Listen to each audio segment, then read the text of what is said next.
तो आज हम लोग बात करने वाले हैं महत्वपूर्ण संधियां व संबंधित शासक के बारे में। इससे पहले मैंने महत्वपूर्ण संधियां और संबंधित वर्ष को याद करने की वीडियो अपलोड कर दी है। उसकी लिंक आपको कमेंट बॉक्स में पिन की हुई मिल जाएगी, आप वहां से उस वीडियो को देख सकते हैं। ठीक है, तो देरी न करते हुए चलिए इस वीडियो को शुरू करते हैं। तो सबसे पहले हम लोग बात कर लेते हैं ग्वालियर के संधि की। जो ग्वालियर की संधि है वो दौलत राव सिंधिया और अंग्रेजों के बीच में हुई थी।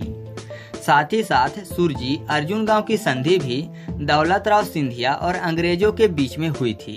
कभी कभी आपको दौलत राव सिंधिया की जगह दौलत राव सिंधे भी लिखा हुआ मिल जाएगा। ठीक है, तो कंफ्यूज मत होइएगा। यहाँ पर ध्यान दीजिए, ग्वालियर में आपको एक शब्द मिल जाएगी गोलियां।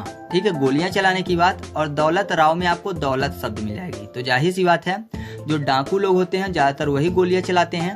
तो डाकू लोग जो हैं वो दो गोलियां क्यों चलाते हैं? दौलत को लूटने के लिए, मतलब धन को लूटने के लिए। या फिर नॉर्मली जो लड़ाई झगड़े होते हैं वो हमेशा दौलत के पीछे ही होते हैं। तो आप ऐसे याद रखिएगा कि ग्वालियर की संधि किसके किसके बीच में हुई है? तो दौलत राव सिंधिया और अंग्रेजों के बीच में। नॉर्मली अंग्रेज सभी में आपको मिल जाएंगे, तो एक ही पक्ष को हम लोग याद करेंगे। दूसरा जो सुरजी अर्जुन गांव की संधि थी, तो उसमें यहाँ पर देखिए एक शब्द आपको मिल जाएगा अर्जुन और गांव। आपको पता होगा महाभारत का युद्ध क्यों हुआ था? क्योंकि जो युधिष्ठिर का राज्य था वो दुर्योधन ने छीन लिया था। बाद में श्री कृष्ण भगवान प्रस्ताव लेकर गए थे, शांति प्रस्ताव, तो उन्होंने ये तक कह दिया था कि केवल 5 गांव दे दो तब भी युद्ध नहीं होगा। जो पांडव है वो 5 गांव में खुश हो जाएंगे, उनको राज्य नहीं चाहिए। तो गांव भी नहीं दिया था दुर्योधन ने, यानी बोल सकते हैं कि अर्जुन लोगों को गांव भी नहीं मिला था। उनकी दौलत तो छीन ही ली गई थी उसके बाद भी, है ना। दौलत पूरी छीन लिए, पूरा राज्य छीन लिए, और उनको गांव भी नहीं दे रहे थे, मतलब 5 गांव भी नहीं दे रहे थे, तभी युद्ध हुआ था। तो आप ऐसे याद रखिएगा कि सुरजी अर्जुन गांव की जो संधि है वो दौलत राव सिंधिया और अंग्रेजों के बीच में हुई थी। ठीक है, दौलत छीन लिया था अर्जुन से और गांव भी नहीं दे रहे थे, मतलब 5 गांव भी नहीं दे रहे थे, तभी युद्ध हुआ था। ठीक है, आगे बढ़ते हैं। इसके बाद हम लोग बात कर लेते हैं यांडाबू के संधि की, जो कि म्यांमार और अंग्रेजों के बीच में हुई थी। म्यांमार में आपको शब्द मिल जाएगा माँ के बाद यान, यान शब्द मिल जाएगा ना, और यांडाबू में भी आपको यान शब्द स्टार्टिंग में मिल जाएगा। तो आप ऐसे याद रखिएगा कि यांडाबू की संधि म्यांमार और अंग्रेजों के बीच में हुई थी। ठीक है, इसके बाद है सूरत की संधि, जो कि रघुनाथ राव और अंग्रेजों के बीच में हुई थी। सूरत को याद करने के लिए यहाँ पर देखिए, सूरत में आपको सूर शब्द मिल जाएगा। सूर को सूर्य कर लेते हैं। रघुनाथ आपको पता है राम भगवान को बोलते हैं, और जो राम भगवान थे वो सूर्यवंशी थे, यानी ऐसा बोल सकते हैं कि राम भगवान जो थे वो सूर्यवंशी कुल में धरती में अवतरित हुए थे। तो सूर्य फॉर शूर मतलब सूरत की संधि, और राम भगवान यानी रघुनाथ। तो आप ऐसे याद रखिएगा कि सूरत की संधि किसके किसके बीच हुई थी? तो रघुनाथ राव और अंग्रेजों के बीच में हुई थी। इसके बाद है मसूलीपट्टनम की संधि, जो कि हैदर अली और अंग्रेजों के बीच में हुई थी। यहाँ पर देखिए मसूलीपट्टनम में आपको शब्द मिल जाएगा माँ के बाद सूली, सूली की बात यानी फांसी की बात, और फांसी से हर किसी को डर लगता है, तो है डर किससे?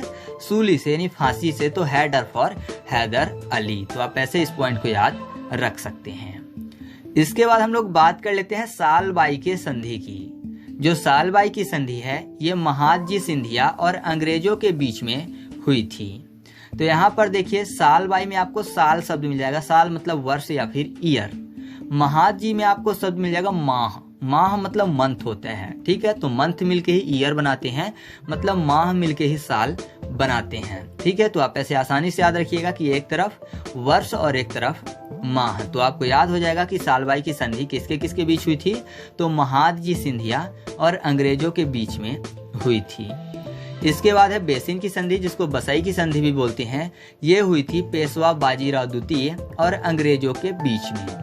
तो यहाँ पर देखिए बाजीराव में आपको बाज शब्द मिल जाएगा, और बेसिन में आपको शब्द मिल जाएगा सीन, सी सा सीन। सीन आपको पता है देखने से ही संबंधित है ना, सी का मतलब देखना, तो उसी का थर्ड फॉर्म है सीन। तो यहाँ पर देखने की बात हो रही है, तो जाहिर सी बात है जो बाज की नज़र होती है वो सबसे तेज होती है, यानी देखने में अगर बोलें तो बाज सबसे तेज होता है। तो आप ऐसे याद रखिएगा कि बेसिन या फिर बसाई की संधि किसके बीच हुई थी? तो पेशवा बाजीराव द्वितीय और अंग्रेजों के बीच में हुई थी। ठीक है, इसके बाद हम लोग बात कर लेते हैं मंदसौर के संधि की।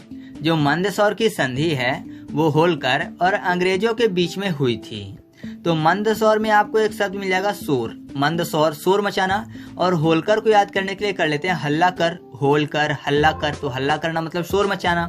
तो आप ऐसे याद रखिएगा कि मंदसौर की संधि किसके किसके बीच हुई थी, होलकर और अंग्रेजों के बीच में हुई थी। ठीक है, इसके बाद हम लोग बात कर लेते हैं पूना के संधि की। ये जो संधि है ये बाजीराव द्वितीय और अंग्रेजों के बीच में हुई थी।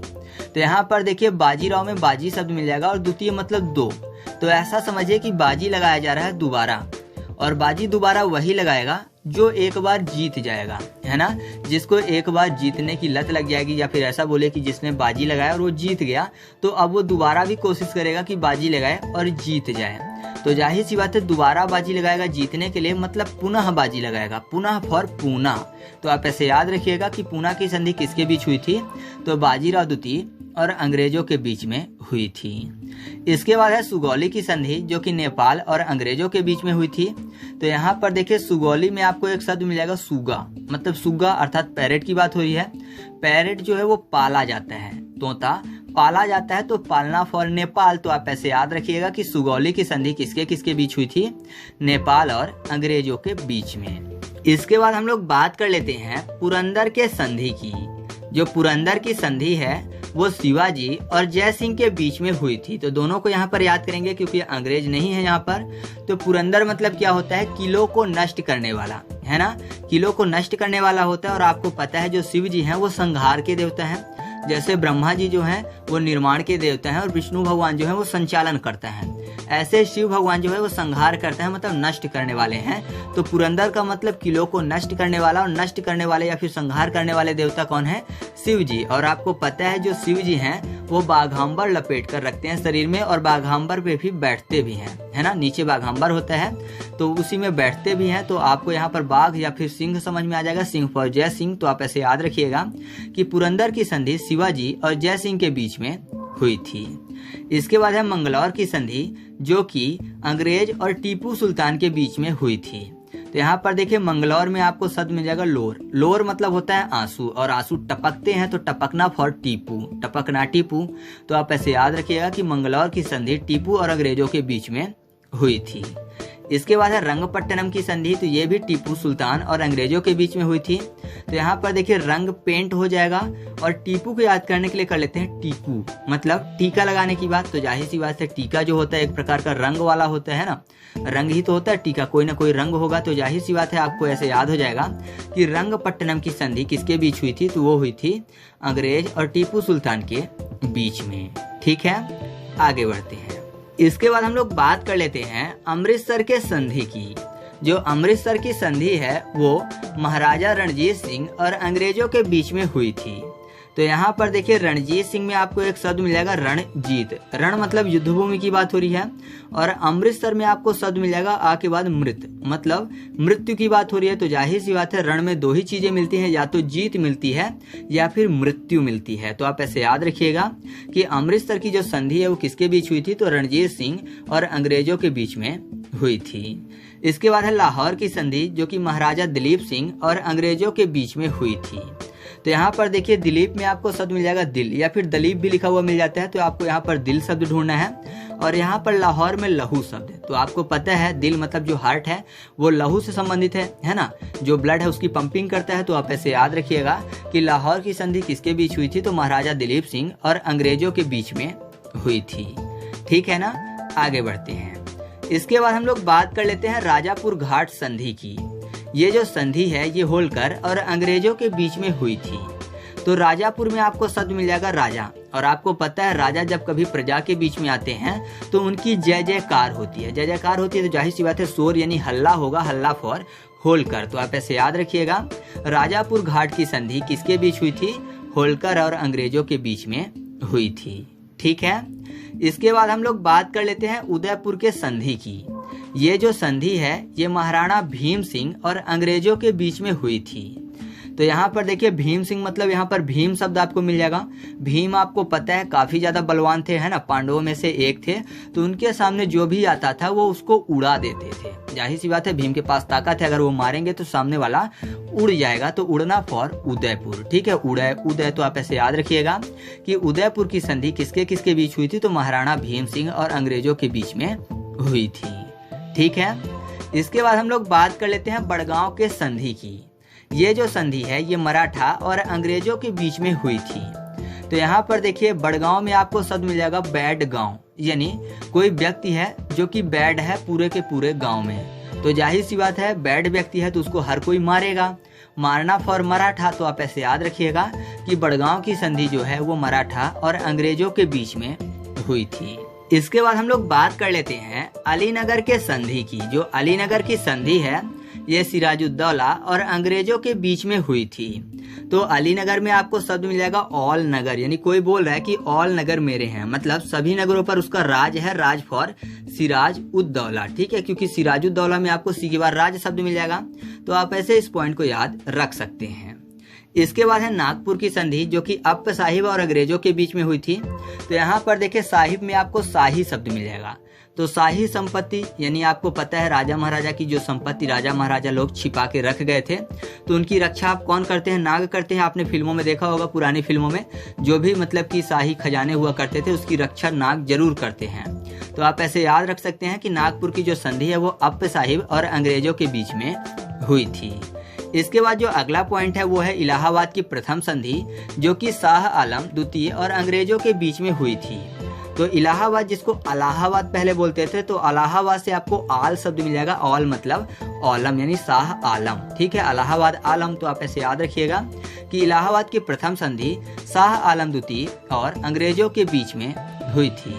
इलाहाबाद की जो दूसरी संधि है वो हुई थी अंग्रेज और शुजाउद्दौला के बीच में। तो वैसे आप इस तरीके से भी याद रख सकते हैं कि इलाहाबाद में आपको शब्द मिल जाएगा इल मतलब क्या होता है? बीमार। ठीक है, तो जाहिर सी बात है यहाँ पर शुजाउद्दौला में आपको शब्द मिल जाएगा सूजा, यानी किसी का जो हाथ पैर है वो सूजा हुआ है, तो जाहिर सी बात है वो बीमार है। ठीक है, तो आप ऐसे चाहें तो इलाहाबाद की दूसरी संधि को याद रख सकते हैं, लेकिन कंफ्यूज मत होइएगा पहली और दूसरी संधि के बीच में। तो आपको ऐसे याद हो जाएगा कि इलाहाबाद की जो दूसरी संधि है वो अंग्रेज और शुजाउद्दौला के बीच में हुई थी। ठीक है, अब कुछ और संधियां हैं जिसकी ट्रिक मैं नहीं बना पाया हूं, तो वो मैं आपके सामने लिख देता हूं। जैसे कि देवगढ़ या फिर देवगांव की संधि जो कि रघुजी भोसले और अंग्रेजों के बीच में हुई थी, तो इसको आपको खुद से याद रखना है। साथ ही साथ एक और संधि है जो है बनारस की संधि। तो ये दो हुई थी, बनारस की पहली संधि और बनारस की दूसरी संधि। तो बनारस की जो पहली संधि है वो शुजाउद्दौला और अंग्रेजों के बीच में हुई थी, इसको भी याद रखना है। और जो बनारस की दूसरी संधि है वो चेत सिंह जो कि आपको पता है शुजाउद्दौला के सामंत थे, उनके बीच और अंग्रेजों के बीच में हुई थी। तो इसको आपको खुद से याद रखना है। तो इस तरीके से अपनी वीडियो कंप्लीट हुई। अगर आपको वीडियो अच्छी लगी है तो वीडियो को लाइक कर दीजिए।